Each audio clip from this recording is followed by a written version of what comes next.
ਸਤਿ ਸ਼੍ਰੀ ਅਕਾਲ। ਤੁਸੀਂ ਜੁੜੇ ਹੋਏ ਹੋ ਪੰਜਾਬੀ ਰੇਡੀਓ ਯੂਐਸਏ ਦੇ ਨਾਲ ਤੇ ਮੈਂ ਹਾਂ ਪ੍ਰਵੀਨ ਸ਼ਰਮਾ ਲੈ ਕੇ ਹਾਜ਼ਰ ਹਾਂ ਪ੍ਰੋਗਰਾਮ ਖਬਰ ਤੇ ਨਜ਼ਰ। ਖਬਰ ਤੇ ਨਜ਼ਰ ਪ੍ਰੋਗਰਾਮ ਦੇ ਵਿੱਚ ਕਈ ਅਹਿਮ ਤੇ ਕਈ ਖਾਸ ਖਬਰਾਂ ਨੂੰ ਲੈ ਕੇ ਚਰਚਾ ਕਰਨ ਦੇ ਲਈ ਜੁੜ ਚੁੱਕੇ ਨੇ ਪੰਜਾਬ ਤੋਂ ਪੱਤਰਕਾਰ ਦੀਪਕ ਸ਼ਰਮਾ ਚਨਾਰਥਲ ਜੀ।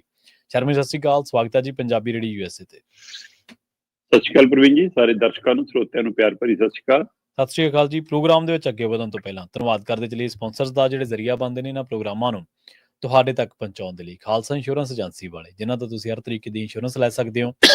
ਇੰਸ਼ੋਰੈਂਸ ਬਾਰੇ ਪਤਾ ਕਰਨ ਲਈ ਇਹਨਾਂ ਦਾ ਨੰਬਰ ਹੈ 408-272-2500। ਇਹ 1992 ਤੋਂ ਲਗਾਤਾਰ ਇੰਸ਼ੋਰੈਂਸ ਬਿਜ਼ਨਸ ਦੇ ਵਿੱਚ ਸ਼ਾਨਦਾਰ ਸੇਵਾਵਾਂ ਦੇ ਰਹੇ ਨੇ ਤੇ ਅਮਰੀਕਾ ਭਰ ਦੇ ਵਿੱਚ ਇੰਸ਼ੋਰੈਂਸ ਕਰਦੇ ਨੇ। ਓਬਾਮਾ ਕੇਅਰ, ਮੈਡੀਕੇਅਰ ਜਾਂ ਫਿਰ ਕਵਰਡ ਕੈਲੀਫੋਰਨੀਆ ਬਾਬਤ ਪਾਲਿਸੀ ਕਰਵਾਉਣ ਦੇ ਲਈ, ਸਲਾਹ ਲੈਣ ਦੇ ਲਈ ਅੱਜ ਹੀ ਕਾਲ ਕਰੋ 408-272-2500 ਤੇ। ਟਰਕੀਅਨ ਇਮੀਗ੍ਰੇਸ਼ਨ ਲਾ ਫਰਮ ਵਾਲੇ, ਜੇ ਟਰਕੀਅਨ ਟੌਰਨੀ ਟਰਕੀਅਨ ਦੇ ਨਾਲ ਤੁਸੀਂ ਯੂਐਸ ਇਮੀਗ੍ਰੇਸ਼ਨ ਬਾਬਤ ਕੋਈ ਵੀ ਸਲਾਹ ਕਰਨੀ ਹੈ ਤਾਂ ਇਹਨਾਂ ਦਾ ਨੰਬਰ ਹੈ 415-909-0503। Gurdeep Singh Birdi Clovis, Mandeep Singh, Sandeep Kaur San Jose, Jind Kaur, Anait Kaur Bakersfield, Mahinder Singh, Mahinder Kaur Mattu Yuba City, Amrik Singh Atwal, Jarnail Singh Yuba City, Jaswinder Singh Nagra Roseville. ਇਹਨਾਂ ਸਾਰੇ ਹੀ ਸਪਾਂਸਰਸ ਦਾ ਬਹੁਤ ਬਹੁਤ ਧੰਨਵਾਦ। ਤੇ ਜੇਕਰ ਤੁਸੀਂ ਵੀ ਪੰਜਾਬੀ ਰੇਡੀਓ ਯੂਐਸਏ ਦੇ ਇਹਨਾਂ ਪ੍ਰੋਗਰਾਮਾਂ ਨੂੰ ਸਪਾਂਸਰ ਕਰਨਾ ਚਾਹੁੰਦੇ ਹੋ ਤਾਂ ਸਟੂਡੀਓ ਦਾ ਨੰਬਰ ਹੈ 408-272-5200। ਅੱਜ ਦਾ ਇਹ ਖਬਰ ਤੇ ਨਜ਼ਰ ਪ੍ਰੋਗਰਾਮ ਸਾਲ 2024 ਦੀ 12 ਨਵੰਬਰ ਦਾ ਪ੍ਰੋਗਰਾਮ ਹੈ ਤੇ ਦਿਨ ਅੱਜ ਮੰਗਲਵਾਰ ਹੈ। ਖਬਰਾਂ ਦੀ ਵੱਲ ਆਈਏ ਤੇ ਸ਼ੁਰੂਆਤ ਕਰੀਏ ਆਪਾਂ ਅਕਾਲੀ ਦਲ ਤੋਂ। ਆਪਾਂ ਜਦੋਂ ਵੀ ਸ਼ਰਮਾ ਜੀ ਅਕਾਲੀ ਦਲ ਦੀ ਖਬਰ ਕਰੀਦੀ ਹੈ ਤੇ ਅਕਾਲੀ ਦਲ ਦੇ ਇਤਿਹਾਸ ਦਾ ਮੱਲੋ ਮੱਲੀ ਚਰਚਾ ਹੋ ਜਾਂਦਾ ਤੇ ਮੌਜੂਦਾ ਦੌਰ ਦੇ ਤਾਂ ਆਪਾਂ ਹਮੇਸ਼ਾ ਕਈ ਪਹਿਲੂਆਂ ਤੋਂ ਬਰੀਕੀਆਂ ਦੇ ਨਾਲ ਚਰਚਾ ਕਰੀਦੀ ਹੋਈ ਹੈ। ਮੁੜ ਰਲੇਵੇਂ ਹੋਣ ਦੇ ਅਸਾਰ ਜਿਹੜੇ ਨੇ ਉਹ ਨਜ਼ਰ ਆ ਰਹੇ ਨੇ ਤੇ ਕੀ ਮੁੜ ਜੇਕਰ ਰਲੇਵਾਂ ਹੋ ਰਿਹਾ ਤੇ ਮੁੜ ਸਿਧਾਂਤ ਵੱਲ, ਪੰਥ ਵੱਲ, ਪੰਜਾਬ ਵੱਲ ਵੀ ਕਦੇ ਵਾਪਸੀ ਦੀ ਉਮੀਦ ਲਾਈ ਜਾ ਸਕਦੀ ਹੈ ਜਾਂ ਫਿਰ ਨਹੀਂ? ਬਿਲਕੁਲ ਪ੍ਰਵੀਨ ਜੀ, ਇਹ ਰਲੇਵੇਂ ਨਾਲੋਂ ਵੱਡਾ ਸਵਾਲ ਤਾਂ ਇਹ ਹੈ ਜੀ ਜੀ ਕਿ ਕੀ ਆਪਣੀਆਂ ਲੀਹਾਂ ਤੇ ਅਕਾਲੀ ਦਲ ਪਰਤਣਾ ਚਾਹੁੰਦਾ ਵੀ ਹੈ ਕਿ ਨਹੀਂ। ਉਹਦੀ ਮੌਜੂਦਾ ਲੀਡਰਸ਼ਿਪ ਆਪਣੇ ਸਿਧਾਂਤਾਂ ਤੇ ਖਲੋਣਾ ਚਾਹੁੰਦੀ ਵੀ ਹੈ ਕਿ ਨਹੀਂ, ਵੱਡਾ ਸਵਾਲ ਤਾਂ ਇਹ। ਕੋਈ ਇੱਛਾ ਸ਼ਕਤੀ ਹੈ ਵੀ ਜਾਂ ਨਹੀਂ ਫਿਰ? ਜੀ, ਜੇਕਰ ਇਸ ਪਹਿਲੂ ਨੂੰ ਵੀ ਸਮਝਣਾ ਹੋਵੇ ਪ੍ਰਵੀਨ ਜੀ,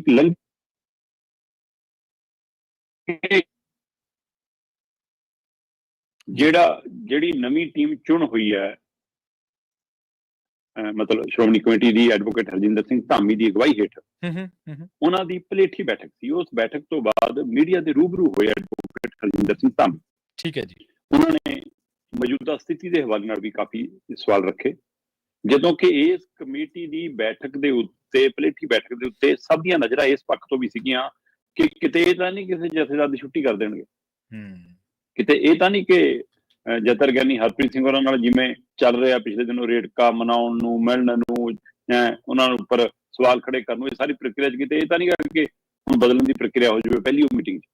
ਪਰ ਇਹ ਵੀ ਸੀਗਾ ਕਿ ਇਸ ਸਥਿਤੀ ਦੇ ਵਿੱਚ ਹੈ ਨਹੀਂ ਅਜੇ ਸ਼੍ਰੋਮਣੀ ਕਮੇਟੀ ਜਾਂ ਅਕਾਲੀ ਦਲ ਬਾਦਲ ਧੜਾ ਕਿ ਹੁਣ ਇਸ ਮੌਕੇ ਮਤਲਬ ਅਜਿਹਾ ਕੋਈ ਫੈਸਲਾ ਉਲਟਾ ਹੋਰ ਪੈ ਜਾਣਾ ਉਹਨਾਂ ਨੂੰ। ਤੋ ਅਜਿਹਾ ਕੁਝ ਤਾਂ ਨਹੀਂ ਹੋਇਆ। ਪਰ ਧਾਮੀ ਉਹਨਾਂ ਨੇ ਜਿਹੜੀਆਂ ਗੱਲਾਂ ਤੇ ਉਂਗਲ ਧਰੀ, ਉਹਨਾਂ ਦੇ ਵਿੱਚ ਮੁੱਖ ਮੁੱਦਾ ਸੀਗਾ ਕਿ ਜਿਹੜਾ ਪੰਜਾਬ ਭਾਰਤ ਦੇ ਏਅਰਪੋਰਟਾਂ ਦੇ ਉੱਤੇ ਅੰਮ੍ਰਿਤਧਾਰੀ ਮੁਲਾਜ਼ਮਾਂ ਨੂੰ ਗਾਤਰਾ ਪਾਉਣ ਤੋਂ, ਸ਼੍ਰੀ ਸਾਹਿਬ ਪਾਉਣ ਤੋਂ ਰੋਕਿਆ ਗਿਆ, ਉਹਦੇ ਹਵਾਲੇ ਨਾਲ ਕਿ ਅਸੀਂ ਹਵਾਬਾਜ਼ੀ ਮੰਤਰਾਲੇ ਤੱਕ ਜਾਵਾਂਗੇ, ਦਿੱਲੀ ਤੱਕ ਮਿਲਣ ਜਾਵਾਂਗੇ। ਫਿਰ ਇਹਦੇ ਵਿੱਚ ਮਸਲਾ ਸੀਗਾ ਜਿਹੜਾ ਮਤਲਬ ਕਿ ਕੈਨੇਡਾ ਦੇ ਵਿੱਚ ਜੋ ਘਟਨਾਕ੍ਰਮ ਵਾਪਰੇ ਨੇ, ਉਹਦੇ ਹਵਾਲੇ ਨਾਲ ਕਿ ਕੇਂਦਰ ਕੀ ਰੋਲ ਨਿਭਾਉਣਾ ਚਾਹੀਦਾ ਕੇਂਦਰ ਨੂੰ। ਫਿਰ ਇਹਦੇ ਵਿੱਚ ਇਹ ਸੀਗਾ ਕਿ ਜਿਹੜਾ ਪਹਿਲੀ ਪਾਤਸ਼ਾਹੀ ਸ਼੍ਰੀ ਗੁਰੂ ਨਾਨਕ ਜੀ ਦਾ ਪ੍ਰਕਾਸ਼ ਪੁਰਬ ਆ ਰਿਹਾ, ਉਹਦੇ ਸੰਬੰਧ ਚ ਪਾਕਿਸਤਾਨ ਨੂੰ ਜਾਣ ਦੇ ਲਈ ਜਿਹੜੇ ਸ਼ਰਧਾਲੂਆਂ ਨੇ ਅਪਲਾਈ ਕੀਤਾ ਸੀ, ਉਹਨਾਂ ਦੇ ਵੀਜ਼ਿਆਂ ਚ ਵੱਡੀ ਕਟੌਤੀ ਦਾ ਕਿ 1800 ਤੋਂ ਵੱਧ ਪਾਸਪੋਰਟ ਭੇਜੇ ਸੀ, ਸਿਰਫ 763 ਵੀਜ਼ੇ ਹੀ ਮਿਲੇ ਆ। ਤੇ ਇਸ ਪਹਿਲੂਆਂ ਤੇ, ਇਹ ਸਾਰੇ ਪਹਿਲੂਆਂ ਤੇ ਗੱਲ ਕਰਦਿਆਂ ਉੱਥੇ ਸਵਾਲ ਆ ਗਏ ਕਿ ਜੀ ਤੁਸੀਂ ਜਥੇਦਾਰ ਸਾਹਿਬਾਨਾਂ ਨਾਲ ਗੁਪਤ ਬੈਠਕ ਕਰਦੇ ਹੋ। ਅੱਛਾ, ਤੁਸੀਂ ਜੀ ਜਿਹੜੀ ਬੁੱਧੀਜੀਵੀਆਂ ਦੀ ਬੈਠਕ ਸੀ ਉਹ ਚ ਵੀ ਬੈਠ ਗਏ ਸੀ। ਜਦੋਂ ਇਹ ਸਵਾਲ ਆਏ ਤਾਂ ਧਾਮੀ ਹੋਰੀ ਕਹਿੰਦੇ ਕਿ ਪਹਿਲੀ ਗੱਲ ਤਾਂ ਇਹ ਆ ਕਿ ਬੁੱਧੀਜੀਵੀਆਂ ਦੀ ਬੈਠਕ ਦੇ ਵਿੱਚ ਸਿਰਫ ਉਹ ਬੈਠਿਆ ਜਿਹਨੂੰ ਸੱਦਾ ਸੀ। ਠੀਕ ਹੈ। ਤੇ ਜਿਵੇਂ ਪੰਜਾਬ ਦੇ ਸਿੱਖ ਪੰਥ ਦੇ ਸਿੱਖ ਭਾਈਚਾਰੇ ਨਾਲ ਸੰਬੰਧਿਤ ਵੱਖ-ਵੱਖ ਵਰਗਾਂ ਦੇ ਨੁਮਾਇੰਦਿਆਂ ਨੂੰ ਸੱਦਾ ਸੀ, ਉਵੇਂ ਮੈਨੂੰ ਸੱਦਾ ਸੀ ਤੇ ਮੈਂ ਤਾਂ ਉਹ ਸੱਦੇ ਤੇ ਗਿਆ। ਦੂਜੀ ਗੱਲ, ਉਹ ਕਹਿੰਦੇ ਜਥੇਦਾਰ ਸਾਹਿਬਾਂ ਨਾਲ ਗੁਪਤ ਬੈਠਕ ਵਾਲਾ ਸਵਾਲ ਕਿੱਥੋਂ ਆ ਗਿਆ? ਅਸੀਂ ਉਹਨਾਂ ਲਈ ਕਾਰਜ ਕਰਦੇ ਹਾਂ, ਸ਼੍ਰੋਮਣੀ ਕਮੇਟੀ ਸਾਰਾ ਰੋਲ ਨਿਭਾਉਂਦੀ ਹੈ, ਤਾਂ ਦਿਨ ਚ ਕਈ ਵਾਰ ਮਿਲਦੇ ਹਾਂ। ਇਹ ਬੈਠਕ ਦਾ ਸਵਾਲ ਕਿੱਥੋਂ? ਕਿਉਂਕਿ ਜਥੇਦਾਰ ਸਾਹਿਬਾਨ ਕੋਲ ਕੋਈ ਆਪਣਾ ਅਮਲਾ ਫਾਲਾ, ਕੋਈ ਆਪਣਾ ਸਟਾਫ, ਕੋਈ ਆਪਣਾ ਸਕੱਤਰੇਤ ਕੁਝ ਵੱਖਰਾ ਤਾਂ ਹੈ ਨਹੀਂ। ਉਹ ਸਾਰਾ ਸ਼੍ਰੋਮਣੀ ਕਮੇਟੀ ਦੀ ਜ਼ਿੰਮੇਵਾਰੀ ਉਹਨਾਂ ਲਈ ਸਾਰੀਆਂ ਇਹ ਚੀਜ਼ਾਂ ਉਪਲਬਧ ਕਰਾਉਣਾ। ਉਹ ਕਹਿੰਦੇ ਇਸ ਸੰਬੰਧ ਚ ਕਈ ਵਾਰ ਮਿਲਦੇ ਹਾਂ ਦਿਨ ਚ, ਇਹਨੂੰ ਗੁਪਤ ਬੈਠਕ। ਇਹ ਸਵਾਲ ਉੱਥੋਂ ਆਇਆ ਜਦੋਂ ਆਪਾਂ ਫਤਿਹਗੜ੍ਹ ਚਰਚਾ ਸਾਹਿਬ ਵੀ ਕੀਤੀ ਮਿਲਣ ਦੇ ਹਵਾਲੇ ਨਾਲ, ਕਾਲਜ ਦੇ ਹਵਾਲੇ ਨਾਲ ਗੱਲ ਕਰ ਰਹੇ ਸੀ ਕਿ ਭੁੰਦੜ ਹੋਰੀ ਤੇ ਇਹ ਸਾਰੇ ਮਿਲੇ। ਹੁਣ ਧਾਮੀ ਹੋਰਾਂ ਨੇ ਇਸ ਸਵਾਲ ਦੇ ਜਵਾਬ 'ਚ ਖੰਡਨ ਨਹੀਂ ਕੀਤਾ ਕਿ ਮੈਂ ਨਹੀਂ ਮਿਲਿਆ, ਤੇ ਉਹਨਾਂ ਨੇ ਹਾਮੀ ਵੀ ਨਹੀਂ ਭਰੀ ਕਿ ਹਾਂ ਮਤਲਬ ਕਿ ਅਸੀਂ ਮਿਲੇ ਹਾਂ, ਪਰ ਉਹਨਾਂ ਨੇ ਇਹ ਕਹਿਤਾ ਕਿ ਫਿਰ ਕੀ ਹੋ ਗਿਆ ਜੇ ਮਿਲਦੇ ਆ ਤਾਂ ਇਹ 'ਚ ਕੀ ਹਰਜ ਹੈ। ਮਤਲਬ ਇਹਦਾ ਮਤਲਬ ਕੁਛ ਤਾਂ ਹੈ। ਉਹਨਾਂ ਨੇ ਇਸ ਮੁਲਾਕਾਤ ਦੇ ਉੱਤੇ ਇੱਕ ਹੋਰ ਉਂਗਲ ਧਰਦਿਆਂ ਕਿਹਾ ਕਿ ਸਾਡੀ ਮੁਲਾਕਾਤ ਦੇ ਹਵਾਲੇ ਨਾਲ ਤੁਸੀਂ ਬਹੁਤ ਸਵਾਲ ਪੁੱਛਦੇ ਹੋ। 2.5 ਘੰਟੇ ਸੁਧਾਰ ਕਮੇਟੀ ਵਾਲੇ ਮਿਲ ਕੇ ਆਏ ਨੇ ਜਦਰ ਗਿਆਨੀ ਹਰਪ੍ਰੀਤ ਸਿੰਘ ਨੂੰ, ਉਹਦੇ ਕੀ ਮਾਇਨੇ ਨੇ, ਉਹ ਕੀ ਕਰਨ ਗਏ ਨੇ? ਉਹ ਵੀ ਤਾਂ ਫਿਰ ਦਬਾਅ ਦੀ ਰਾਜਨੀਤੀ ਉਹ ਕਰ ਰਹੇ ਹੋਣੇ ਕਹਿੰਦੇ, ਹੈਨਾ। ਇਹ ਸਾਰੀ ਪ੍ਰਕਿਰਿਆ ਦੇ ਵਿੱਚ ਇੱਕ ਗੱਲ ਕਹੀ, ਠੀਕ ਹੈ ਜੀ, ਧਾਮੀ ਹੋਰੀ ਕਹਿੰਦੇ ਕਿ ਮੈਂ ਸੁਧਾਰ ਲਹਿਰ ਵਾਲੇ ਲੀਡਰਾਂ ਨੂੰ ਜਾਂ ਖਿਲਰੇ ਹੋਏ ਅਕਾਲੀ ਆਗੂਆਂ ਨੂੰ ਬੇਨਤੀ ਕਰਨਾ ਚਾਹੁੰਦਾ ਕਿ ਭਰਾਵੋ ਆਪਣੀ ਸ਼ਬਦਾਂ ਦੀ, ਆਪਣੇ ਤੰਜ ਦੀ, ਆਪਣੇ ਬੋਲਾਂ ਦੀ ਮਰਿਆਦਾ ਰੱਖਿਓ। ਕੱਲ ਨੂੰ ਬਹਿਣਾ ਇਕੱਠੀ ਹੈ, ਆਪਾਂ ਇੱਕੋ ਝੰਡੇ ਥੱਲੇ ਆਉਣਾ ਹੈ। ਆਹ ਜਿਹੜਾ ਕਹਿਣਾ ਸੀ ਇੱਕੋ ਝੰਡੇ ਥੱਲੇ ਆਉਣਾ ਹੈ, ਕਿ ਜਥੇਦਾਰ ਸਾਹਿਬਾਨ ਮੂਹਰੇ ਇਹ ਵੀ ਟਾਸਕ ਹੈ ਕਿ ਉਹ ਕੱਲੀ ਸਜ਼ਾਵਾਂ ਹੀ ਜਾਂ ਤਨਖਾਹਾਂ ਹੀ ਜਾਂ ਇਸ ਪਹਿਲੂਆਂ ਦੇ ਉੱਤੇ ਇਹਨਾਂ ਜੋ ਫੈਸਲਾ ਕੁੱਲ ਉਹਨਾਂ ਦਾ ਆਉਣਾ ਹੈ ਉਹੀ ਨਾ ਸੁਣਾਉਣ, ਉਹ ਅਕਾਲੀ ਦਲ ਨੂੰ ਮੁੜ ਇਕੱਠਿਆਂ ਕਰਨ ਦੀ ਪਹਿਲ ਕਦਮੀ ਵੀ ਉਹ ਕਰਨ। ਤੇ ਪਹਿਲਾਂ ਵੀ ਅਕਾਲ ਤਖਤ ਸਾਹਿਬ ਤੋਂ ਹੁੰਦਾ ਆਇਆ, ਜਥੇਦਾਰ ਸਾਹਿਬਾਨ ਦੇ ਫਰਮਾਨਾਂ ਦੇ ਰੂਪ ਚ ਪਹਿਲਾਂ ਹੁੰਦਾ ਆਇਆ। ਸੋ ਕਿ ਉਸੇ ਕੜੀ ਚੋਂ ਦੇਖਣ ਦੀ ਲੋੜ ਹੈ ਕਿ ਸਜ਼ਾ ਤਾਂ ਮਿਲੂਗੀ, ਰਾਜਨੀਤਿਕ ਸਜ਼ਾ ਨਹੀਂ ਹੋਊਗੀ, ਪਰ ਦੇਖਣ ਨੂੰ ਉਹ ਮਿਸਾਲੀ ਔਰ ਸਖਤ ਸਜ਼ਾ ਹੋਊਗੀ। ਪਰ ਉਹਦੇ ਵਿੱਚੋਂ ਹੀ ਅਕਾਲੀ ਦਲ ਨੂੰ ਸਿਰ ਜੋੜ ਕੇ ਇਕੱਠੇ ਬੈਠ ਕੇ ਗੁਰਮਤੇ ਕਰਨ ਦੀ ਹਦਾਇਤ ਹੋਊਗੀ ਕਿ ਭਾਈ ਮਿਲ ਬੈਠੋ। ਠੀਕ ਹੈ ਜੀ। ਤੇ ਵੈਸੇ ਪਿਛਲੇ ਦਿਨਾਂ ਦੇ ਵਿੱਚ ਮਲੂਕਾ ਹੋਰਾਂ ਦਾ ਇੱਧਰ ਉੱਧਰ ਦੀਆਂ ਚਰਚਾਵਾਂ ਦਾ ਆਉਣਾ ਹੈ ਨਾ, ਤੇ ਇਹ ਸਾਰੀਆਂ ਪ੍ਰਕਿਰਿਆਵਾਂ ਔਰ ਇਹਨਾਂ ਜ਼ਿਮਨੀ ਚੋਣਾਂ ਦੇ ਵਿੱਚ ਸਾਰੇ ਭਾਜਪਾਈ ਉਮੀਦਵਾਰਾਂ ਦਾ, ਖਾਸ ਕਰ ਤਿੰਨ ਜਿਹੜੇ ਅਕਾਲੀ ਪਿਛੋਕੜ ਨੇ ਉਹਨਾਂ ਦਾ ਹੋ ਹੀ ਜਾਣਾ, ਅੱਜ ਨਹੀਂ ਤਾਂ ਕੱਲ ਸਾਡਾ ਗੱਠਜੋੜ ਹੋ ਹੀ ਜਾਣਾ। ਜਥੇਦਾਰ ਸਾਹਿਬਾਨ ਦੇ ਫੈਸਲੇ ਤੋਂ ਬਾਅਦ ਕੀ ਅਕਾਲੀ ਦਲ ਮੁੜ ਕੇ ਇਕਜੁੱਟ ਹੋ ਜਾਊਗਾ? ਜੀ ਬਿਲਕੁਲ, ਵੱਡਾ ਸਵਾਲ ਹੈ ਇਹ। ਅਗਲੀ ਖਬਰ ਦੇ ਵੱਲ ਵਧੀਏ ਸ਼ਰਮਾ ਜੀ, ਤੇ ਆਪਾਂ ਗੱਲ ਕਰੀਏ ਆਮ ਆਦਮੀ ਕਲੀਨਿਕਾਂ ਦੀ। ਇਹਨਾਂ ਦੇ ਫਟਿਆਂ ਤੋਂ ਕਹਿੰਦੇ ਹੁਣ ਮੁੱਖ ਮੰਤਰੀ ਸਾਹਿਬ ਦੀ ਫੋਟੋ ਲੈ ਜੂਗੀ, ਤੇ ਜੇਕਰ ਫੋਟੋ ਹੀ ਲੈਗੀ ਤੇ ਫਿਰ ਫੋਟੋਆਂ ਪਿੱਛੇ ਤਾਂ ਸਾਰੀਆਂ ਸਕੀਮਾਂ ਚੱਲ ਰਹੀਆਂ ਨੇ ਜੀ। ਨਹੀਂ, ਫੋਟੋ ਇਹ ਲੱਗੀ ਹੋਈ ਕਿਹਦੀ ਹੈ? ਲੱਗੀ ਹੋਈ ਉਸ ਵਿਅਕਤੀ ਦੀ ਹੈ ਜਿਹੜਾ ਕਹਿੰਦਾ ਸੀ ਕਿ ਆ ਫੋਟੋ ਕਲਚਰ ਖਤਮ ਹੋਣਾ ਚਾਹੀਦਾ। ਜਿਹੜਾ ਕਹਿੰਦਾ ਸੀ ਐਂਬੂਲੈਂਸਾਂ ਦੀ ਫੋਟੋ, ਸਾਈਕਲਾਂ ਦੀ ਫੋਟੋ। ਬਿਲਕੁਲ ਬਿਲਕੁਲ, ਹੈ ਨਾ। ਐਂਬੂਲੈਂਸਾਂ ਦੇ ਉੱਤੇ, ਫਿਰ ਕਿਹੜੀ ਕਰੋਨਾ ਕਿੱਟ ਦੇ ਉੱਤੇ ਕੈਪਟਨ ਦੀਆਂ ਫੋਟੋਆਂ ਹੈ, ਫਿਰ ਜੀ ਸਾਈਕਲਾਂ ਦੀਆਂ ਚੈਨਾ ਕਵਰ ਤੋਂ ਲੈ ਕੇ ਟੋਕਰੀਆਂ ਤੱਕ ਦੇ ਉੱਤੇ, ਫਿਰ ਇੱਥੋਂ ਤੱਕ ਕਿ ਕਹਿੰਦੇ ਜੀ ਢੀਂਡਸੇ ਹੋਰੀ ਪਿੰਡਾਂ ਨੂੰ ਬੇਲ ਵੀ ਜਿਹੜੀ ਵੰਡਦੇ ਨੇ ਉਹਨਾਂ ਪਤੀਲਿਆਂ ਤੇ ਵੀ ਬਾਦਲ ਤੇ ਢੀਂਡਸਾ ਆਪਣੀ ਫੋਟੋ ਲਾ ਲੈਂਦੇ ਨੇ ਜੀ। ਤੇ ਮਾਨ ਸਾਹਿਬ ਤਾਂ ਕਹਿੰਦੇ ਹੁੰਦੇ ਸੀ ਕਿ ਪਤੀਲੇ ਮਾਂਜ ਦੇਣੇ ਆ। ਤੇ ਉਹ ਵਿਅਕਤੀ ਜਦੋਂ ਸੱਤਾ ਚ ਆਵੇ ਤੇ ਸਭ ਤੋਂ ਵੱਧ ਪੰਜਾਬ ਦੇ ਵਿੱਚ ਹੋਰਡਿੰਗ ਦੀ ਹੜ ਆ ਜਾਵੇ ਫੋਟੋਆਂ ਵਾਲਾ, ਉਹਨਾਂ ਦੇ ਰਾਜ ਦੇ ਵਿੱਚ ਇਸ਼ਤਿਹਾਰਾਂ ਦੇ ਵਿੱਚ ਹੋਰਨਾਂ ਭਾਸ਼ਾਵਾਂ ਦੇ ਵਿੱਚ ਵੀ, ਹੋਰਨਾਂ ਸੂਬਿਆਂ 'ਚ ਵੀ ਕਰੋੜਾਂ ਰੁਪਇਆ ਖਰਚ ਕੇ ਫੋਟੋ ਲਾਈ ਜਾਵੇ। ਹਾਂਜੀ। ਤੇ ਇੱਥੋਂ ਤੱਕ ਕਿ ਰੁਜ਼ਗਾਰ ਮੇਲਿਆਂ ਦੇ ਵਿੱਚ ਲਿਫਾਫਿਆਂ ਤੋਂ ਲੈ ਕੇ ਨਿਯੁਕਤੀ ਪੱਤਰਾਂ ਤੱਕ ਦੇ ਕਵਰਾਂ ਦੇ ਉੱਤੇ ਉੱਪਰ ਜਿਹੜਾ ਚੜਾ ਕੇ ਲਿਫਾਫਾ ਜਿਹਾ ਦਿੱਤਾ ਜਾਂਦਾ ਉਹਦੇ ਉੱਤੇ ਮਾਨ ਸਾਹਿਬ ਦੀਆਂ ਫੋਟੋਆਂ ਹੋਣ, ਤੇ ਜੇ ਉੱਥੇ ਤੱਕ ਜਾ ਸਕਦੀ ਹੈ ਫਿਰ ਭਾਈ ਮਹੱਲਾ ਕਲੀਨਿਕ ਤੇ ਵੀ ਲੱਗ ਸਕਦੀ ਹੈ। ਤੇ ਅਗਲਿਆਂ ਨੇ ਲਾ ਲਈ, ਸਰਕਾਰ ਆ ਵੀ ਅਗਲਿਆਂ ਦੀ, ਫਿਰ ਹੁਣ ਲਾਉਣ ਕਿਉਂ ਲੱਗੇ ਹੋ? ਫਿਰ ਅੜੇ ਰਹਦੇ ਨਾ। ਜਵਾਬ ਤਾਂ ਸੀ, ਤੁਸੀਂ ਕਹਿੰਦੇ ਕਿ ਸਾਨੂੰ ਨਹੀਂ ਲੋੜ ਕੇਂਦਰ ਦੀ, ਸਾਨੂੰ ਵੀ ਚਾਹੀਦਾ ਫੰਡ, ਅਸੀਂ ਤਾਂ ਆਪਣੇ ਦਮ ਤੇ ਲਾਈ ਆ ਤੇ ਲਾ ਕੇ ਰੱਖਾਂਗੇ। ਕਿਉਂਕਿ ਮਸਲਾ ਹੀ ਕੀ ਸੀਗਾ ਜਨਾਬ, ਖਜ਼ਾਨਾ ਤਾਂ ਇੰਨਾ ਭਰਨਾ ਸੀਗਾ ਰੇਤ ਮਾਫੀ ਵਾਲੇ ਨੂੰ ਨੱਥ ਪਾਉਣ ਤੇ ਸ਼ਰਾਬ ਮਾਫੀ ਵਾਲੇ ਮਸਲੇ ਤੇ ਤਾਂ ਬਾਗੋ ਬਾਗ ਨੂੰ ਤਾਂ ਨੱਥ ਨਹੀਂ ਪਈ ਤੁਹਾਡੀ। ਖਜ਼ਾਨਾ ਜੇ ਭਰਿਆ ਹੁੰਦਾ ਜਾਂ ਆਪਣੇ ਖਰਚੇ ਘਟਾਏ ਹੁੰਦੇ ਜਾਂ VIP ਕਲਚਰ ਛੱਡਿਆ ਹੁੰਦਾ ਤਾਂ ਫਿਰ ਫੋਟੋਆਂ ਲੱਗੀਆਂ ਰਹਿ ਜਾਣੀਆਂ ਸੀ। ਪ੍ਰਵੀਨ ਜੀ ਨੇ ਸਿਹਤ ਵਾਲੇ ਮਾਮਲੇ ਦੇ ਵਿੱਚ NHM ਦੇ ਤਹਿਤ ਸਾਡਾ 650 ਕਰੋੜ ਇੱਕ ਰੋਕਿਆ ਹੋਇਆ, 1100 ਕਰੋੜ ਇੱਕ ਰੋਕਿਆ ਹੋਇਆ, ਹੈ ਨਾ। ਤੇ ਇਸ ਹਿਸਾਬ ਨਾਲ ਇਹ ਕਰੀਬ 1700 ਕਰੋੜ ਰੁਪਏ, 1750 ਕਰੋੜ ਰੁਪਇਆ ਰੋਕ ਕੇ ਬੈਠੇ ਨੇ ਸਾਡਾ। ਤੇ ਹੁਣ ਪੰਜਾਬ ਦਾ ਸਿਹਤ ਵਿਭਾਗ ਤੇ ਕੇਂਦਰੀ ਸਿਹਤ ਮੰਤਰਾਲਾ, ਇਹਨਾਂ ਦੇ ਅਧਿਕਾਰੀਆਂ ਦੀ ਆਪਸੀ ਤਾਲਮੇਲ ਹੋਈ ਕਿ ਜੀ ਸਾਡੇ ਤਾਂ ਮੁੱਢਲੇ ਸਿਹਤ ਕੇਂਦਰਾਂ ਦਾ ਬੁਰਾ ਹਾਲ ਹੈ ਜੀ, ਉੱਥੇ ਦਵਾਈ ਬੂਟੀ ਨਹੀਂ ਮਿਲਦੀ ਜੀ, ਐਕਸਰੇ ਨਹੀਂ ਹੁੰਦੇ ਜੀ, ਆਹ ਨਹੀਂ ਹੁੰਦਾ ਜੀ, ਕੁਛ ਹੈ ਨਹੀਂ ਜੀ, ਤੁਸੀਂ ਕੁਛ ਕਰੋ। ਉਹ ਕਹਿੰਦੇ ਵੀ ਤੁਹਾਨੂੰ ਮਹੱਲਾ ਕਲੀਨਿਕ ਨੇ, ਆਮ ਆਦਮੀ ਕਲੀਨਿਕ ਨੇ, ਉੱਥੇ ਅਸੀਂ ਕੀ ਕਰੀਏ? ਤੁਸੀਂ ਤਾਂ ਮੁੱਢਲੇ ਸਿਹਤ ਕੇਂਦਰ ਰਹਿਣੇ ਨਹੀਂ ਦਿੱਤੇ ਉਹਨਾਂ ਨੂੰ। ਕਹਿੰਦੇ ਜੀ ਫੇਰ ਕੀ? ਕਹਿੰਦੇ ਉਹਨਾਂ ਦਾ ਨਾਮ ਬਦਲੋ। ਅੱਛਾ, ਕੱਲ ਇਸ ਪਹਿਲੂ ਤੇ ਹਮੀਰ ਸਿੰਘ ਹੋਰੀ ਇੱਕ ਟਿੱਪਣੀ ਕਰ ਰਹੇ ਸੀ। ਠੀਕ ਹੈ। ਹਮੀਰ ਸਿੰਘ ਹੋਰੀ ਕਹਿੰਦੇ ਕਿ ਇਸ ਗੱਲ ਤੋਂ ਤਾਂ ਇਹਨਾਂ ਨੂੰ ਇਤਰਾਜ਼ ਹੈਗਾ ਕਿ ਤੁਸੀਂ ਮੁੱਢਲੇ ਸਿਹਤ ਕੇਂਦਰਾਂ ਨੂੰ ਮਹੱਲਾ ਕਲੀਨਿਕ, ਆਮ ਆਦਮੀ ਕਲੀਨਿਕ ਕਿਉਂ ਬਣਾ ਲਿਆ? ਪਰ ਜਿਹੜੀ ਤੁਸੀਂ ਆਪਣੀਆਂ ਯੋਜਨਾਵਾਂ ਲਿਖ ਰਹੇ ਹੋ, ਆਯੁਸ਼ਮਾਨ ਯੋਜਨਾ, ਜਿਹੜਾ ਪੰਜਾਬ ਦੇ ਵਿੱਚ ਪੜ੍ਹਨਾ ਵੀ ਔਖਾ, ਬੋਲਣਾ ਵੀ ਔਖਾ, ਤੁਸੀਂ ਸੂਬਿਆਂ ਦੀਆਂ ਭਾਸ਼ਾਵਾਂ ਤੇ ਵੀ ਤਾਂ ਡਾਕਾ ਮਾਰ ਰਹੇ ਹੋ ਇਸ ਚ ਆਪਣੀਆਂ ਯੋਜਨਾਵਾਂ ਦੇ ਨਾਲ। ਸਹੀ, ਬਿਲਕੁਲ ਸਹੀ ਹੈ। ਸੋ ਇਹ ਤਰੀਕਾ ਵੀ ਤਾਂ ਇੱਕ ਕੇਂਦਰੀਕਰਨ ਕਰਨ ਦਾ ਹੈ ਨਾ। ਇਸ ਪ੍ਰਕਿਰਿਆ ਚ ਫਿਰ ਪੰਜਾਬ ਸਰਕਾਰ ਨੇ ਜੀ ਹੁਣ ਗੋਡੇ ਲਾਤੇ ਕੇਂਦਰ ਮੂਹਰੇ। ਠੀਕ ਹੈ। ਕਹਿੰਦੇ ਜੀ ਇਹ ਕਰੋ, ਅਸੀਂ 850 ਮੇਰੇ ਕੋਲ 870 ਕੁ ਮਹੱਲਾ ਕਲੀਨਿਕ ਨੇ, ਤੇ 870 ਕੁ ਮਹੱਲਾ ਕਲੀਨਿਕਾਂ ਦੇ ਵਿੱਚੋਂ 400 ਤਾਂ ਉਹ ਨੇ ਪ੍ਰਵੀਨ ਜੀ ਜਿੱਥੇ ਮਤਲਬ ਕਿ ਕਿਸੇ ਸੁਵਿਧਾ ਕੇਂਦਰ ਚ ਖੋਲ ਲਿਆ, ਕਿਸੇ ਇਮਾਰਤ ਚ ਖੋਲ ਲਿਆ, ਕੋਈ ਹੋਰ ਥਾਂ ਤੇ ਖੋਲਤਾ। ਪਰ ਜਿਹੜੇ ਬਿਲਕੁਲ ਕੇਂਦਰੀ ਯੋਜਨਾਵਾਂ ਦੇ ਤਹਿਤ ਵਾਲੀਆਂ ਇਮਾਰਤਾਂ ਸੀਗੀਆਂ, ਮੁੱਢਲੇ ਸਿਹਤ ਕੇਂਦਰ ਸੀਗੇ, ਜਿਹੜਾ ਉੱਥੇ ਖੋਲੇ, ਉਹ 400 ਤੇ ਫੱਟਾ ਹਟਾ ਜੂਗਾ। ਉਹ ਅੱਛਾ, तो ਅੱਧੇ ਕੁ ਬਚ ਜਾਣਗੇ ਅਜੇ। ਪਰ ਅੱਧੇ ਤੇ ਉਹ ਨਾਮ ਵੀ ਹਟਾਉਣਾ ਪੈਣਾ ਆਮ ਆਦਮੀ ਕਲੀਨਿਕ ਦਾ, ਤੇ ਮੁੱਖ ਮੰਤਰੀ ਭਗਵੰਤ ਮਾਨ ਦੀ ਫੋਟੋ ਵੀ ਲਾਉਣੀ ਪੈਣੀ ਹੈ। ਤੇ ਹੁਣ ਡਾਕਟਰ ਬਲਵੀਰ ਸਿੰਘ ਜੀ ਕਹਿ ਰਹੇ ਨੇ ਜੀ ਪਹਿਲਾਂ ਪੰਜਾਬ ਦੀ ਸਿਹਤ ਜ਼ਰੂਰੀ ਹੈ, ਲੋਕਾਂ ਦੀ ਸਿਹਤ ਜ਼ਰੂਰੀ ਹੈ, ਨਾਮਾਂ 'ਚ ਕੀ ਰੱਖਿਆ, ਫੋਟੋਆਂ 'ਚ ਕੀ ਰੱਖਿਆ। ਇਹ ਫਿਰ ਪਹਿਲੇ ਦਿਨ ਨਹੀਂ ਪਤਾ ਸੀ ਕਿ ਨਾਮਾਂ ਤੇ ਫੋਟੋਆਂ 'ਚ ਕੀ ਰੱਖਿਆ, ਹੁਣ ਚੇਤੇ ਕਿਉਂ ਆਇਆ? ਪਰ ਕੇਂਦਰ ਦੇ ਨਖਰਾ ਦੇਖੋ ਤੇ ਧੋਖੇ ਦੀ ਹੱਦ ਦੇਖੋ। ਉਹ ਕਹਿੰਦੇ ਤੁਸੀਂ ਨਾਂ ਬਦਲ ਲਓ, ਫੋਟੋ ਹਟਾ ਲਓ, ਫਿਰ 650 ਕਰੋੜ ਦੇਾਂਗੇ ਕਿਸ਼ਤਾਂ 'ਚ, ਪਰ ਪਿਛਲਾ ਹਿਸਾਬ ਨਾ ਮੰਗਿਓ। ਉਹ ਅੱਛਾ, ਮਤਲਬ ਪਿਛਲਾ 11 ਜਿਹੜਾ 1750 ਕਰੋੜ ਆ ਉਹ ਨਹੀਂ ਮਿਲਣਾ ਹੁਣ। ਉਹ ਕਿਆ ਜੇ ਉਹਨਾਂ ਦੀ ਨੀਅਤ ਸਾਫ਼ ਹੁੰਦੀ ਤਾਂ ਹੁਣ ਤੱਕ ਸਾਡਾ 10,000 ਕਰੋੜ ਪੇਂਡੂ ਵਿਕਾਸ ਫੰਡ ਆ ਗਿਆ ਹੁੰਦਾ।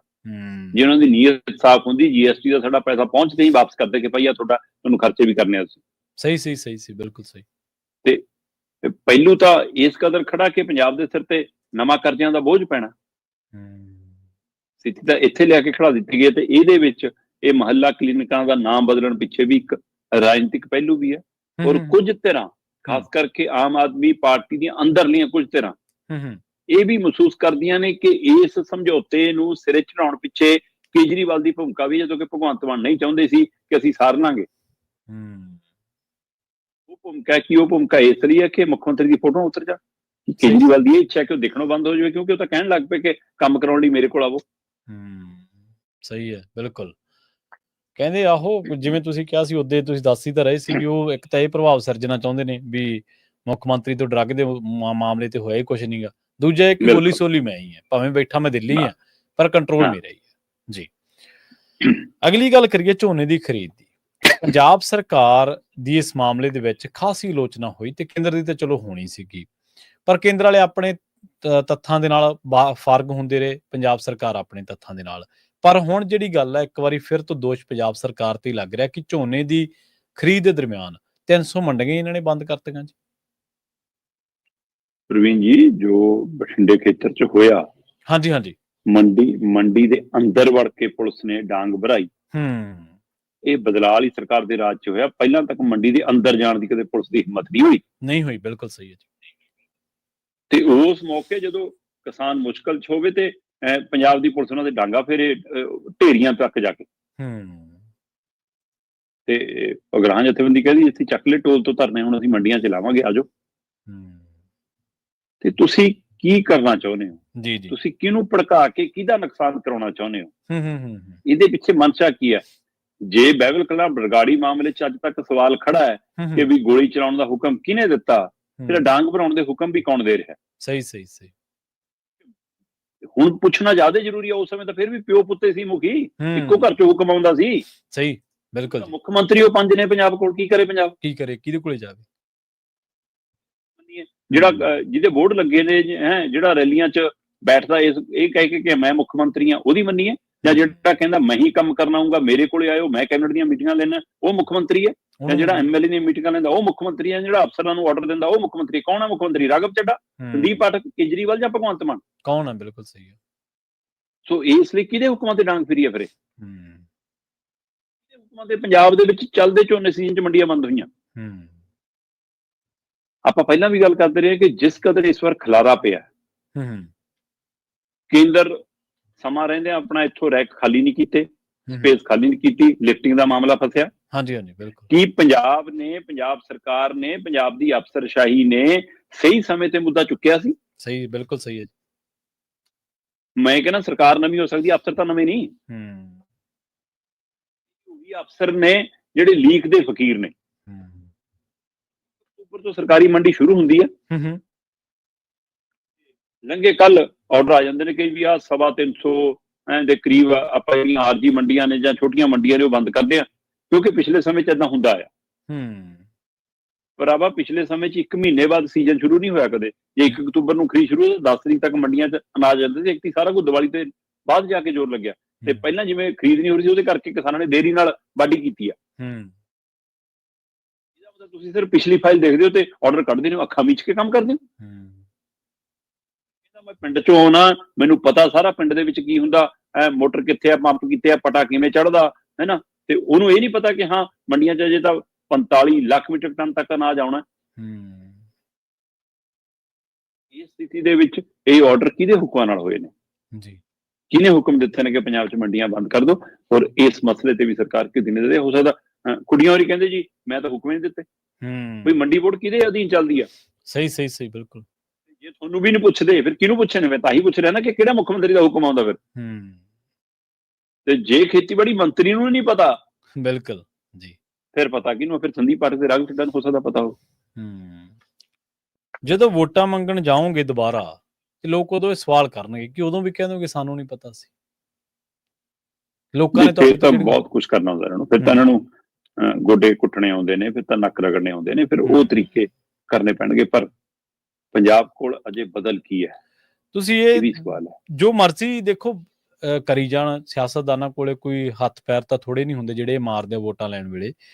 ਪਰ ਜਿਹੜੇ ਬੰਦੇ ਦੇ ਮੰਡੀ 'ਚ ਬੈਠੇ ਤੇ 15-20 ਦਿਨਾਂ ਬਾਅਦ ਡਾਂਗ ਫਿਰਦੇ, ਉਹ ਤੁਹਾਨੂੰ ਕੀ ਲੱਗਦਾ ਭੁੱਲ ਜੂਗਾ? ਕਦੇ ਵੀ ਨਹੀਂ ਭੁੱਲਦਾ। ਉਹਦੇ ਨਾਲ ਦੇ ਕਦੇ ਨਹੀਂ ਭੁੱਲਦੇ ਜੀ। ਪ੍ਰਵੀਨ ਜੀ, ਮੈਨੂੰ ਇਹ ਲੱਗਦਾ ਕਿ ਜਿਹੜੀ ਨੀਤੀ ਤੇ ਬੀਜੇਪੀ ਚੱਲ ਰਹੀ ਆ, ਉਸੇ ਨੀਤੀ ਤੇ ਆਪ ਵੀ ਤੁਰ ਪਈ ਕਿ ਸਾਨੂੰ ਜੱਟਾਂ ਦੀ, ਕਿਸਾਨਾਂ ਦੀ ਲੋੜ ਹੀ ਨਹੀਂ ਵੋਟਾਂ ਦੀ। ਜੀ ਬਿਲਕੁਲ। ਅਗਲੀ ਗੱਲ ਕਰੀਏ ਫੂਡ ਕਾਰਪੋਰੇਸ਼ਨ ਆਫ ਇੰਡੀਆ ਦੀ। ਕਹਿੰਦੇ ਪੰਜਾਬ ਦੇ ਵਿੱਚ ਝੋਨੇ ਦੀ ਖਰੀਦ ਤੋਂ ਭਗੌੜਾ ਹੋ ਗਈ ਇਹ। ਸਭ ਤੋਂ ਵੱਡਾ ਨਾਮ ਹੈ ਕੇਂਦਰੀ ਏਜੰਸੀ ਦਾ। ਬਿਲਕੁਲ, ਬਿਲਕੁਲ। ਕਿਸੇ ਸਮੇਂ ਕੇਂਦਰ ਦੇ ਭੜੋਲੇ ਭਰਨ ਲਈ ਇਸੇ ਖਰੀਦ ਏਜੰਸੀ ਰਾਹੀਂ ਸਭ ਤੋਂ ਵੱਧ ਖਰੀਦ ਹੁੰਦੀ ਸੀ। ਕੇਂਦਰ ਦੇ ਭੜੋਲੇ ਹੁਣ ਵੀ ਭਰਦੇ ਆ। ਮੋਦੀ ਜੀ ਇਹੀ ਪੰਜਾਬ ਹਰਿਆਣਾ ਤੋਂ ਗਏ ਅਨਾਜ ਦੇ ਸਿਰ ਤੇ ਟੱਪ ਟੱਪ ਕੇ ਕਹਿੰਦੇ ਆ 5 ਕਿਲੋ ਚਾਵਲ ਦੇਂਗੇ, ਹੈ ਨਾ, ਅਨਾਜ ਦੇਂਗੇ, ਹੈ ਨਾ, ਕਿ ਹਾਂਜੀ ਵੋਟਾਂ ਇਹਦੇ ਰਾਹੀਂ ਪੱਕੀਆਂ ਕਰਦੇ ਨੇ। ਪਰ ਉਹੀ ਕੇਂਦਰ ਸਰਕਾਰ ਦੀ ਏਜੰਸੀ FCI ਪੰਜਾਬ ਦੇ 23 ਜ਼ਿਲ੍ਹਿਆਂ ਚੋਂ 11 ਜ਼ਿਲ੍ਹਿਆਂ 'ਚ ਇੱਕ ਦਾਣਾ ਵੀ ਅਨਾਜ ਦਾ ਨਹੀਂ ਖਰੀਦਦੀ। ਮਤਲਬ ਅੱਧੇ ਜ਼ਿਲ੍ਹੇ ਤੁਸੀਂ ਬਿਲਕੁਲ ਖਾਲੀ ਛੱਡਦੇ ਹੋ ਤੇ ਜਿਹੜੇ ਬਾਕੀ ਜੋ ਖਰੀਦੀ ਉੱਥੇ ਵੀ ਨਾ ਮਾਤਰ ਹੈ। ਪ੍ਰਵੀਨ ਜੀ, ਇਸ ਵਾਰ ਅੰਦਾਜ਼ਾ ਸੀਗਾ ਕਿ 185 ਲੱਖ ਮੀਟ੍ਰਿਕ ਟਨ ਤੋਂ ਵੱਧ ਝੋਨਾ ਮੰਡੀਆਂ 'ਚ ਆਊਗਾ। ਠੀਕ ਹੈ। ਤੇ ਅੱਜ ਜਦੋਂ ਆਪਾਂ ਗੱਲ ਕਰ ਰਹੇ ਜੀ, ਤੇ 143 ਤੋਂ 145 ਲੱਖ ਮੀਟ੍ਰਿਕ ਟਨ ਤੱਕ ਝੋਨੇ ਦੇ ਵਿੱਚੋਂ ਸਰਕਾਰੀ ਅੰਕੜੇ ਦਮ ਭਰਦੇ ਨੇ ਕਿ ਜੀ ਅਸੀਂ 136 ਤੋਂ ਲੈ ਕੇ 138 ਲੱਖ ਮੀਟ੍ਰਿਕ ਟਨ ਤੱਕ ਝੋਨਾ ਖਰੀਦ ਲਿਆ। ਠੀਕ ਹੈ ਜੀ। ਖਰੀਦਣਾ ਤੇ ਲਿਫਟਿੰਗ ਹੋਣਾ ਇਹ 'ਚ ਬਹੁਤ ਫਰਕ ਹੈ। ਵੈਸੇ ਮੈਂ ਵੀ ਦੱਸ ਦਿਆਂ ਕਿ ਹੈ ਨਾ, ਪਰ ਜੇ 138 ਲੱਖ ਮੀਟ੍ਰਿਕ ਟਨ ਝੋਨਾ ਖਰੀਦਿਆ ਗਿਆ ਉਹਦੇ ਵਿੱਚੋਂ ਅੱਧਾ ਜਾਂ ਚੌਥਾ ਹਿੱਸਾ ਘੱਟੋ ਘੱਟ ਤਾਂ FCI ਨੇ ਖਰੀਦਿਆ ਹੋਊਗਾ ਨਾ। ਖਰੀਦਿਆ ਕਿੰਨਾ ਲੋਨ ਸੁਣੋ, 138 ਲੱਖ ਮੀਟ੍ਰਿਕ ਟਨ ਝੋਨਾ ਖਰੀਦ ਹੋ ਗਈ ਤੇ ਉਹਦੇ ਵਿੱਚੋਂ ਮਾਤਰ 1.19 ਲੱਖ ਟਨ ਖਰੀਦਿਆ ਜਨਾਬ। ਅੱਛਾ।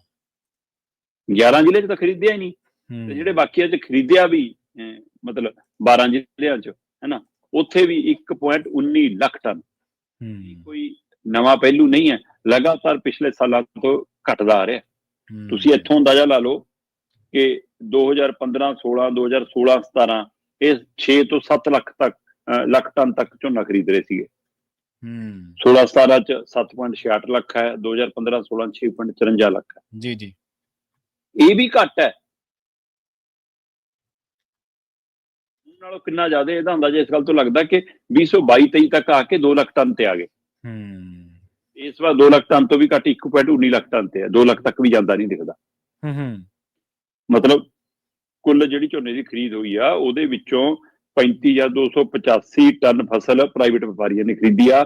56.38 ਲੱਖ ਟਨ ਝੋਨਾ ਜਿਹੜਾ ਹੈਗਾ ਉਹ ਪਨਗਰੇਨ ਏਜੰਸੀ ਨੇ ਖਰੀਦਿਆ। ਮਤਲਬ ਬੇਸ਼ੱਕ ਇਹ ਵੀ ਮੰਨਿਆ ਜਾਂਦਾ ਹੈ ਕਿ ਕਿਸਾਨ ਵੀ ਪਾਸਾ ਵੱਟਦੇ ਨੇ FCI ਤੋਂ ਕਿ ਬਈ ਇਹ ਕੇਂਦਰੀ ਏਜੰਸੀ ਨਾ ਜਾਣ-ਬੁੱਝ ਕੇ ਫਾਨਾ ਜਿਹਾ ਕੱਢ ਕੇ ਰੱਖਦੀ ਹੈ ਕਿ ਮੌਚਰ ਬਹੁਤ ਜ਼ਿਆਦਾ ਹੈ ਜੀ। ਆਹ ਪਹਿਲੂ ਹੁਣ ਕੱਲ ਵੀ ਉਸੇ ਪਹਿਲੂ ਤੇ DC ਕਹਿ ਰਿਹਾ ਨਾ ਕਿ ਸਹੀ ਸੀ ਡਾਂਗ ਫੇਰਨੀ ਸਾਡੀ, ਹੈ ਨਾ ਜੀ। ਕਿਸਾਨਾਂ ਨੇ 3 ਮਸ਼ੀਨਾਂ ਲਿਆ ਕੇ ਇੱਕੋ ਢੇਰੀ ਚੋਂ ਬਿਲਕੁਲ ਇੱਕੋ ਅਨਾਜ ਦੀ ਜਿਹੜੀ ਮਤਲਬ ਬਾਟਾ ਭਰਿਆ, ਕੋਲੀ ਭਰੀ, ਮੁੱਠੀ ਭਰੀ, ਉਹਦੇ ਨਾਲ ਦੱਸਦਾ ਕਿਆ ਦੱਸੋ 3 ਮਸ਼ੀਨਾਂ 'ਚ ਮੌਚਰ ਅੱਡ ਹੈ, ਕਿਹੜੀ ਮਸ਼ੀਨ ਸਹੀ ਹੈ, ਪੈਮਾਨਾ ਕਿਹੜਾ ਤੁਹਾਡਾ ਹੈ। ਇਸ ਤਰ੍ਹਾਂ ਇਸ ਲਈ ਉਹਨਾਂ ਨੂੰ ਲੱਗਦਾ ਕਿ ਜਦੋਂ ਕਿ ਬਖਸ਼ਦੇ ਨਹੀਂ ਗੇ ਪ੍ਰਾਈਵੇਟ ਏਜੰਸੀਆਂ ਵਾਲੇ ਜਾਂ ਸ਼ੈਲਰਾਂ ਵਾਲੇ, ਉਹ ਵੀ ਆਪਣਾ ਪੂਰਾ ਕਿਸਾਨ ਦਾ ਤਾਂ ਮਤਲਬ ਕਰਦੇ ਹੀ ਨੇ, ਜਿਹੜੀ ਹੈ ਨਾ ਕਰਦੇ ਨੇ, ਪਰ ਉਹਦੇ ਬਾਵਜੂਦ ਇਹਨਾਂ ਨੂੰ ਲੱਗਦਾ ਕਿ ਚੱਲ ਆਪਣੇ ਵਾਲਾ ਯਾਰ ਲੈਣ ਦੇਣ ਤਾਂ ਠੀਕ ਹੋ ਜੂ, ਨਿਬੜ ਤਾਂ ਜਾਊਗਾ, ਕੇਂਦਰਾਂ ਨੇ ਤਾਂ ਨੁਕਸ ਕੱਢ ਕੇ ਪਤਾ ਨਹੀਂ ਕੱਲ ਨੂੰ ਕਿੰਨੀ ਕਟੌਤੀ ਕਰਦੇ ਨੇ, ਕਿੰਨਾ ਕਿ ਉਹ ਡਰ, ਤੇ ਉਹ ਅਗਲੇ ਆਪਣਾ ਪੱਲਾ ਝਾੜ ਦਿੰਦੇ ਨੇ ਕਿ ਠੀਕ ਹੈ ਜੀ ਆਪਾਂ ਨੂੰ ਕੀ ਲੋੜ, ਉਰੇ ਵਾਲੇ ਆਪੇ ਕਰੀ ਜਾਣ। ਸੋ ਭਗੌੜਾ ਹੋ ਗਈ FCI ਪੰਜਾਬ ਦੇ ਵਿੱਚੋਂ ਕੇਂਦਰੀ ਏਜੰਸੀ ਝੋਨਾ ਖਰੀਦਣ ਤੋਂ। ਕੀ ਇਹ ਉਸੇ ਕਵਾਇਦ ਵੱਲ ਕਦਮ ਹੈ ਕਿ ਪੰਜਾਬ ਦੀਆਂ ਮੰਡੀਆਂ 'ਚ ਹੌਲੀ ਹੌਲੀ ਖਰੀਦ ਕੇਂਦਰ ਨੇ ਬੰਦ ਕਰਨੀ ਹੈ, ਜਿਹਦੀ ਆਪਾਂ ਚਰਚਾ ਲਗਭਗ ਤੁਸੀਂ ਮੰਡੀਆਂ ਦੇ ਨਾਲ ਜੁੜੀ ਹਰ ਖਬਰ ਦੇ ਵਿੱਚ ਇਹ ਇਸ਼ਾਰਾ ਹਮੇਸ਼ਾ ਕਰ ਹੀ ਜਾਂਦੇ ਹੋ। ਬਿਲਕੁਲ ਜੀ। ਇੱਕ ਖਬਰਾਂ ਜਦੋਂ ਸਿਸਟਮ ਦੀ ਗੱਲ ਕਰਦੇ ਆ ਜਾਂ ਹੋਰ ਜਦੋਂ ਆਪਾਂ ਵਿਚਰਦੇ ਆ ਤਾਂ ਨਕਾਰਾਤਮਕਤਾ ਇੰਨੀ ਸਾਡੀ ਸਿਆਸਤ ਨੇ ਭਰ ਦਿੱਤੀ ਹੈ ਵੀ ਖਬਰਾਂ ਦੇ ਵਿੱਚ ਸਰਕਾਰਾਂ ਦੀ ਆਲੋਚਨਾ ਜਾਂ ਉਹਨਾਂ ਦੀਆਂ ਪਾਲਿਸੀਆਂ ਦੀ ਖੰਗਾਲ ਕੀਤੇ ਬਿਨਾਂ ਹੋਰ ਕੋਈ ਬਚਦਾ ਹੀ ਕੁਛ ਨਹੀਂ ਗਾ। ਪਰ ਇਹਨਾਂ ਗਰਮ ਹਵਾਵਾਂ ਦੇ ਵਿੱਚ ਕਈ ਖਬਰਾਂ ਇਹੋ ਜਿਹੀਆਂ ਆਉਂਦੀਆਂ ਨੇ ਜਿਹੜੀਆਂ ਸੀਤ ਬੁੱਲੇ ਵਰਗਾ ਕੰਮ ਕਰਦੀਆਂ ਨੇ, ਠੰਡੀ ਹਵਾ ਦਾ ਬੁੱਲਾ ਜਿਹਨੂੰ ਆਪਾਂ ਕਹਿ ਦਿੰਦੇ ਹਾਂ, ਉਹਦਾ ਕੰਮ ਕਰਦੀਆਂ ਨੇ। ਇੱਕ ਬੜੀ ਚੰਗੀ ਖਬਰ ਆਸਟ੍ਰੇਲੀਆ ਤੋਂ ਆ ਰਹੀ ਹੈ ਸ਼ਰਮਾ ਜੀ, ਜਿਹਦੇ ਵਿੱਚ ਇੱਕ ਝੀਲ ਦਾ ਨਾਂ ਆਸਟ੍ਰੇਲੀਆ ਦੇ ਵਿੱਚ ਗੁਰੂ ਨਾਨਕ ਝੀਲ ਰੱਖਿਆ ਗਿਆ ਜੀ। ਬਿਲਕੁਲ ਜੀ, ਬਿਲਕੁਲ ਤੁਹਾਡੀ ਗੱਲ ਦਰੁਸਤ ਹੈ ਕਿ ਜਦੋਂ ਅਜਿਹੀਆਂ ਖਬਰਾਂ ਦੇ ਵਿੱਚੋਂ ਕੋਈ ਅਜਿਹੀ ਖਬਰ ਲੱਭਦੀ ਹੈ ਤਾਂ ਜੀ ਕਰਦਾ ਪਰ ਗੱਲ ਜ਼ਰੂਰ ਹੋਵੇ, ਇਹ ਸੁਨੇਹਾ ਜ਼ਰੂਰ ਜਾਵੇ। ਕੋਈ ਬਹੁਤ ਘੱਟ ਲੱਭਦੀਆਂ, ਬਹੁਤ ਘੱਟ, ਨਹੀਂ ਤਾਂ ਅਸੀਂ ਜਦੋਂ ਗੁਰੂ ਨਾਨਕ ਦੇਵ ਜੀ ਦੀ ਗੱਲ ਕਰੀਏ ਤਾਂ ਕੁਦਰਤ ਦੀ ਗੱਲ ਹੈ ਨਾ, ਵਾਤਾਵਰਨ ਦੀ ਗੱਲ, ਕਿਰਤ ਦੀ ਗੱਲ ਆਪਣੇ ਆਪ ਆ ਜਾਂਦੀ ਹੈ। ਪਰ ਅੱਜ ਜਦੋਂ ਆਪਾਂ ਗੱਲ ਕਰ ਰਹੇ ਹਾਂ ਤਾਂ ਪੰਜਾਬ ਤੋਂ ਲੈ ਕੇ ਪੂਰੇ ਉੱਤਰੀ ਭਾਰਤ ਤੋਂ ਲੈ ਕੇ ਸਮੁੱਚੇ ਉਹਦੇ ਵਿੱਚ ਧੁੰਦ ਛਾਈ ਆ। ਇਹ ਮੌਸਮ ਦਾ ਅਸਰ ਵੀ ਹੈ ਤੇ ਪਰਾਲੀ ਦਾ ਯੋਗਦਾਨ ਵੀ ਹੈ, ਉਸ ਸਮੇਂ ਆਪਾਂ ਗੱਲ ਕਰ ਰਹੇ ਹਾਂ। ਪਰ ਇਹ ਖਬਰ ਆਸਟ੍ਰੇਲੀਆ ਤੋਂ, ਆਸਟ੍ਰੇਲੀਆ ਦੇ ਵਿੱਚ ਇੱਕ ਝੀਲ ਦਾ ਨਾਮ ਉੱਥੋਂ ਦੀ ਸਥਾਨਕ ਸਰਕਾਰ ਨੇ ਪਹਿਲੀ ਪਾਤਸ਼ਾਹੀ ਸ਼੍ਰੀ ਗੁਰੂ ਨਾਨਕ ਦੇਵ ਜੀ ਦੇ 555ਵੇਂ ਪ੍ਰਕਾਸ਼ ਪੁਰਬ ਨੂੰ ਧਿਆਨ 'ਚ ਰੱਖ ਰਿਹਾ ਗੁਰੂ ਨਾਨਕ ਝੀਲ ਰੱਖਿਆ। ਠੀਕ ਹੈ। ਆਸਟ੍ਰੇਲੀਆ ਦੇ ਵਿਕਟੋਰੀਆ ਸੂਬੇ ਦੇ ਵਿੱਚ ਸਿੱਖ ਭਾਈਚਾਰਾ ਤੇ ਉਹਨਾਂ ਦੇ ਯੋਗਦਾਨ ਨੂੰ ਸਨਮਾਨ ਕਰਦਿਆਂ, ਉਹਨਾਂ ਦੀਆਂ ਕਿਰਤਾਂ ਨੂੰ, ਉਹਨਾਂ ਦੀਆਂ ਦੇਣਦਾਰੀਆਂ ਨੂੰ, ਉੱਥੇ ਸਮਾਜਿਕ ਤੌਰ ਤੇ ਨਿਭਾਈ ਜਾ ਰਹੀ ਉਹਨਾਂ ਦੀ ਭੂਮਿਕਾ ਨੂੰ ਸਲਾਮ ਕਰਦਿਆਂ ਮਾਣ ਵਜੋਂ ਉੱਥੋਂ ਦੀ ਸਥਾਨਕ ਇੱਕ ਜਿਹੜੀ ਝੀਲ ਸੀਗੀ ਵੱਡੀ ਝੀਲ, ਉਹਦਾ ਨਾਮ ਗੁਰੂ ਨਾਨਕ ਝੀਲ ਰੱਖਿਆ। ਇਹ ਫੈਸਲਾ 555ਵੇਂ ਪ੍ਰਕਾਸ਼ ਪੁਰਬ ਦੇ ਸੰਬੰਧ ਦੇ ਵਿੱਚ ਲਿਆ ਗਿਆ ਤੇ 15 ਨਵੰਬਰ ਨੂੰ ਉੱਥੇ ਬਕਾਇਦਾ ਸਮਾਗਮ ਹੋਣ ਜਾ ਰਹੇ ਨੇ, ਹੈ ਨਾ। ਵਿਕਟੋਰੀਆ ਮਲਟੀਕਲਚਰ ਅਫੇਅਰ ਦੇ ਮੰਤਰੀ ਹੈ ਸਟੇਟ, ਉਹਨੇ ਐਲਾਨ ਕੀਤਾ ਕਿ ਸੂਬਾ ਸਰਕਾਰ ਨੇ ਵਿਕਟੋਰੀਆ ਵਿੱਚ ਲੰਗਰ ਸਮਾਗਮਾਂ ਦੇ ਵਿੱਚ ਹੋਰ ਵੱਖ-ਵੱਖ ਜਿਹੜੇ ਪ੍ਰਬੰਧ ਕੀਤੇ ਜਾਂਦੇ ਨੇ, ਸੇਵਾ ਨਿਭਾਈ ਜਾਂਦੇ ਨੇ, ਉਹਦੇ ਵਿੱਚ ਸਰਕਾਰ $6 ਲੱਖ ਦਾ ਆਪਣਾ ਯੋਗਦਾਨ ਵੀ ਦੇਵੇਗੀ।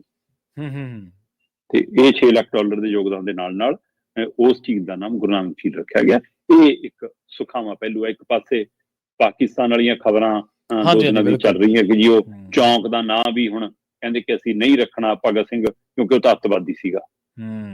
ਸੋ ਜਿਹੜਾ ਸੱਤਾ ਨੂੰ ਸਵਾਲ ਕਰੇ, ਜਿਹੜਾ ਸਿਸਟਮ ਤੇ ਉਂਗਲ ਚੁਕਾਵੇ, ਹੈ ਨਾ, ਉਂਗਲ ਧਰ ਕੇ ਸਵਾਲ ਕਰ ਲਵੇ, ਉਹ ਫਿਰ ਅੱਤਵਾਦੀ ਹੋ ਜਾਂਦਾ ਸਰਕਾਰਾਂ ਦੀ ਨਜ਼ਰਾਂ 'ਚ। ਤੇ ਇਹ ਸਵਾਲ ਭਾਰਤ ਦੀ ਸੰਸਦ 'ਚ ਵੀ ਉੱਠ ਚੁੱਕਿਆ ਤੇ ਗੋਲ ਮੋਲ ਜਵਾਬ ਦਿੱਤਾ ਸੀਗਾ, ਉਹਦਾ ਸਪਸ਼ਟ ਜਵਾਬ ਨਹੀਂ ਦਿੱਤਾ। ਉਸ ਸਮੇਂ ਵੀ ਇਹ ਕਹਿਤਾ ਸੀਗਾ ਇਹ ਭਗਤ ਸਿੰਘ, ਰਾਜਗੁਰੂ, ਸੁਖਦੇਵ ਹੋਰੀ ਤਾਂ ਜੀ ਰੁਤਬਿਆਂ ਤੋਂ, ਸਨਮਾਨਾਂ ਤੋਂ, ਨਾਮਾਂ ਤੋਂ ਬਹੁਤ ਉੱਚੇ ਨੇ, ਇਹਨਾਂ ਦਾ ਨਾਮ ਤਾਂ ਹਮੇਸ਼ਾ ਸੁਨਹਿਰੀ ਅੱਖਰਾਂ 'ਚ ਲਿਖਿਆ ਜਾਂਦਾ ਰਹੂਗਾ। ਇਹ ਨਹੀਂ ਦੱਸਿਆ ਕਿ ਤੁਸੀਂ ਆਪਣੇ ਰਿਕਾਰਡ 'ਚ ਉਹਨਾਂ ਨੂੰ ਕੀ ਰੱਖਦੇ ਹੋ। ਇਹ ਪਾਸਾ ਵੱਟ ਗਏ ਸੀ, ਉਹਨਾਂ ਦਾ ਉਜਾਗਰ ਹੋ ਗਿਆ। ਪਰ ਅਜਿਹੇ ਤਪਦੇ ਮਾਹੌਲ ਦੇ ਵਿੱਚ ਵੀ ਠੰਡ ਪਾਉਂਦੀ ਹੈ ਖਬਰ ਜਦੋਂ ਆਸਟ੍ਰੇਲੀਆ ਤੋਂ ਇਹ ਆਈ ਕਿ ਇੱਕ ਝੀਲ ਦਾ ਨਾਮ ਉਹਨਾਂ ਨੇ ਗੁਰੂ ਨਾਨਕ ਝੀਲ ਰੱਖਿਆ। ਜੀ ਬਿਲਕੁਲ ਬਿਲਕੁਲ। ਤੁਸੀਂ ਇਹ ਦੇਖੋ ਸ਼ਰਮਾ ਜੀ ਕਿ ਜੇਕਰ ਜਿਹੜੇ ਸ਼ਹੀਦ ਸਾਡੇ ਔਰ ਉਹ ਸਾਡਾ ਸਰਮਾਇਆ ਨੇ, ਸਾਡੇ ਦੇਸ਼ ਦਾ, ਸਾਡੇ ਦੇਸ਼ ਦੇ ਲੋਕਾਂ ਦਾ, ਲੋਕਾਂ ਦੀ ਖਾਤਰ ਉਹਨਾਂ ਨੇ ਜਾਨਾਂ ਵਾਰੀਆਂ ਨੇ, ਉਹਨਾਂ ਨੂੰ ਜੇਕਰ ਬ੍ਰਿਟਿਸ਼ ਵੀ ਹਿੰਸਕ ਮੰਨਦੇ ਸੀਗੇ, ਬ੍ਰਿਟਿਸ਼ ਵੀ ਉਹਨਾਂ ਨੂੰ ਦੇਸ਼ ਵਿਰੋਧੀ ਮੰਨਦੇ ਸੀ, ਧਰੋਹੀ ਮੰਨਦੇ ਸੀ, ਤੇ ਤੁਸੀਂ ਵੀ ਉਸੇ ਪੇਜ ਤੇ ਖੜੇ ਹੋ, ਤੇ ਫਿਰ ਤੁਹਾਡੇ ਤੇ ਉਹਨਾਂ 'ਚ ਫਰਕ ਹੀ ਰਹਿ ਗਿਆ। ਫਿਰ ਤੁਸੀਂ ਕੋਈ ਫਰਕ ਨਹੀਂ ਇਹ ਪੈਂਦਾ। ਜਿਵੇਂ ਤੁਸੀਂ ਪਹਿਲੀ ਖਬਰ 'ਚ ਆਪਾਂ ਕਿਹਾ ਸੀ ਨਾ ਵੀ ਫੱਟੇ ਤੋਂ ਕਲੀਨਕਾਂ ਦੇ ਫੱਟੇ ਤੋਂ ਮੁੱਖ ਮੰਤਰੀ ਦੀ ਫੋਟੋ ਲੈ ਗਈ, ਫਿਰ ਤੁਸੀਂ ਫੱਟਾ ਲਾ ਦਿਓ, ਤੁਸੀਂ ਇਹ ਕਹਿ ਦਿਓ ਵੀ by the people, of the people, for the people. ਫਿਰ ਇਹ ਚੀਜ਼ ਕਿਉਂਕਿ ਉਹ ਲੋਕਾਂ ਲਈ ਤਾਂ ਸੀਗੇ ਉਹ, ਤੇ ਜੇਕਰ ਬਿਲਕੁਲ ਲੋਕਾਂ ਦੇ ਹੀਰੋਜ਼ ਨੂੰ, ਲੋਕਾਂ ਦੀ ਖਾਤਰ ਸ਼ਹੀਦ ਹੋਣ ਵਾਲੇ, ਕੁਰਬਾਨੀਆਂ ਕਰਨ ਵਾਲੇ ਲੋਕਾਂ ਨੂੰ ਤੁਸੀਂ ਲੋਕਾਂ ਦੇ ਨਹੀਂ ਮੰਨਦੇ, ਸ਼ਹੀਦ ਨਹੀਂ ਮੰਨਦੇ, ਤਾਂ ਫਿਰ ਤੁਹਾਨੂੰ ਮੇਰੇ ਖਿਆਲ ਨਾਲ ਹੱਕ ਨਹੀਂ ਗਾ ਇਹਨਾਂ ਕੁਰਸੀਆਂ ਤੇ ਬਹਿਣ ਦਾ, ਤੁਸੀਂ ਉਹ ਗਵਾ ਚੁੱਕੇ ਹੋ ਆਲਰੇਡੀ। ਜੀ, ਹੱਕ ਤਾਂ ਬਹੁਤ ਪਹਿਲਾਂ ਗਵਾ ਚੁੱਕੇ ਸਾਰੀਆਂ ਹੀ ਤਰ੍ਹਾਂ, ਬਿਲਕੁਲ ਬਿਲਕੁਲ, ਠੀਕ ਹੈ ਨਾ, ਪਰ ਇਹ ਤਾਂ ਕਬਜ਼ੇ ਨੇ ਇਹਨਾਂ ਦੇ, ਕਬਜ਼ੇ ਹੱਕ ਨਹੀਂ ਹੈ ਲਏ ਹੋਏ। ਕਬਜ਼ੇ ਨੇ, ਬਿਲਕੁਲ। ਸ਼ਰਮਾ ਜੀ, ਨਾਲ ਖਾਸ ਖਬਰਾਂ ਤੇ ਖਾਸ ਜਾਣਕਾਰੀਆਂ ਦੇ ਲਈ ਤੁਹਾਡਾ ਬਹੁਤ ਬਹੁਤ ਧੰਨਵਾਦ ਜੀ। ਬਹੁਤ ਸ਼ੁਕਰੀਆ ਜੀ। ਪ੍ਰੋਗਰਾਮ ਖਬਰ ਤੇ ਨਜ਼ਰ ਨੂੰ ਆਪਾਂ ਇੱਥੇ ਸਮਾਪਤ ਕਰਾਂਗੇ। ਤੁਹਾਡਾ ਸਾਰਿਆਂ ਦਾ ਵੀ ਬਹੁਤ ਧੰਨਵਾਦ। ਸਤਿ ਸ੍ਰੀ ਅਕਾਲ। ਜੁੜੇ ਰਹੋ ਪੰਜਾਬੀ ਰੇਡੀਓ USA ਦੇ ਨਾਲ।